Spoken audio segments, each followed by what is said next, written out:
Hi again, kids. This is Coach Fern. Today, we're going to read another story called Princess Rose.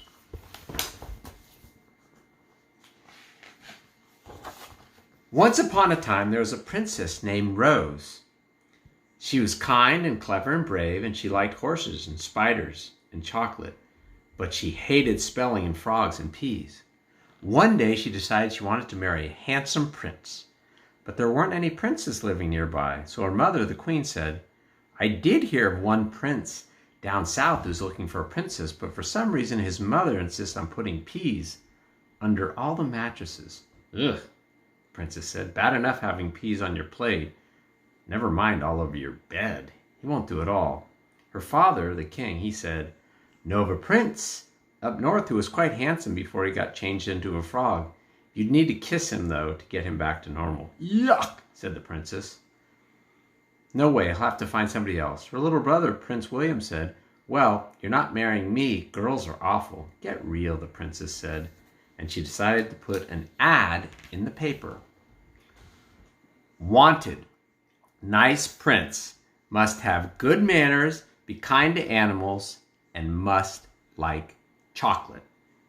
But no one replied. "I can't keep waiting like this. I will just have to go find my own prince." So she saddled up the horse and packed her lunchbox, and off she went. She spent the entire afternoon looking for a prince, but she couldn't find one anywhere.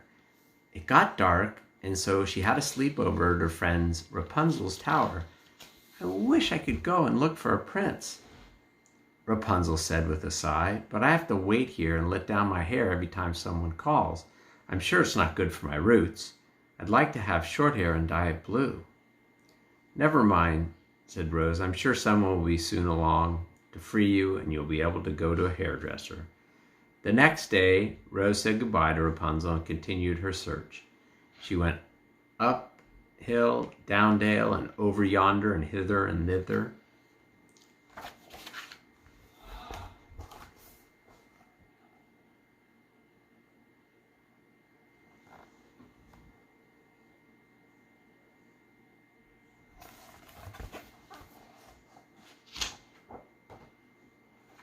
Maybe I didn't show you the first page.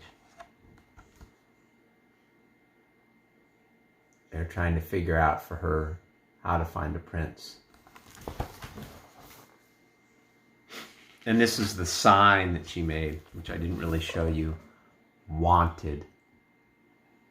Nice prince must have good manners and be kind to animals and must like chocolate. We've talked about that. Coach Fern really likes chocolate.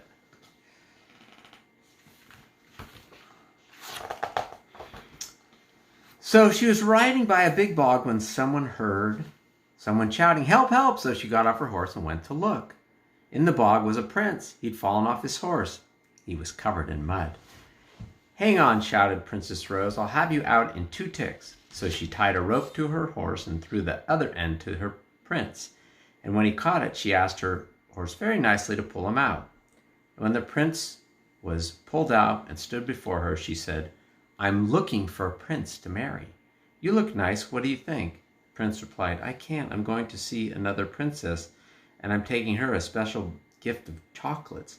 I must get going before they melt." "Oh," said Princess Rose, "bother." Princess shrugged. "I must go before I fall in love with you instead, which wouldn't be fair to the other one." And then he looked deep into her eyes and said tenderly, "Did you know you have a spider in your hair?" And he took it out and put it gently on a bush. And then he got on his horse and rode off, and they spent a long time waving goodbye to each other. When he finally disappeared over a hill, she got on her horse and went on looking for a prince. But in the entire afternoon, she didn't see a single one. And there he is in the mud.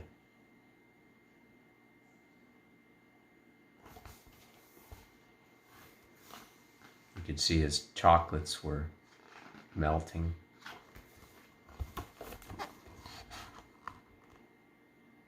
There's the spider that he finds on her.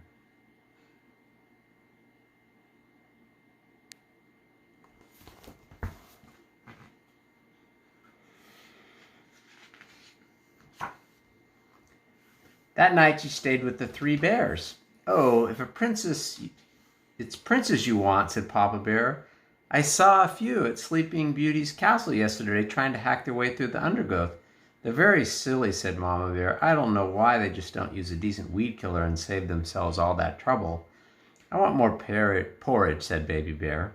The next day, Princess Rose went home. "I did my best," she said to her mother and father. "There's no princes anywhere. I think I'll have a bath, put on my nightgown, and go to bed." "Are you kidding?" said the king. "Don't be silly. There are millions of princes in the throne room," he said.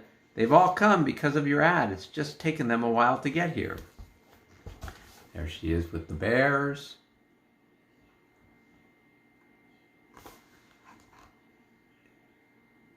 And she gets back home. And the king talks about all of them that are there to meet her.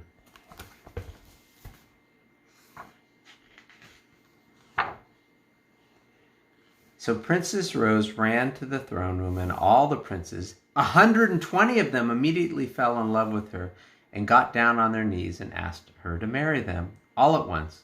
The noise was incredible. "Goodness," said Princess Rose. "That's me," said a voice, and one of the princes stood up. "Prince Goodness at your service."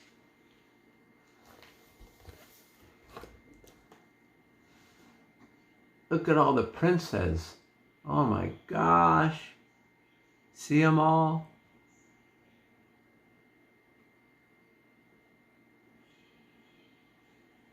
And there he is, the Prince of Goodness with the melting chocolates.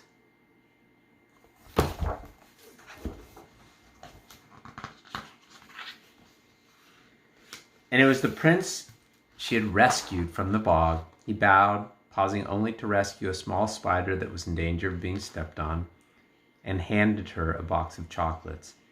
She fell in love with him immediately, and they were married the next day, and they lived happily ever after.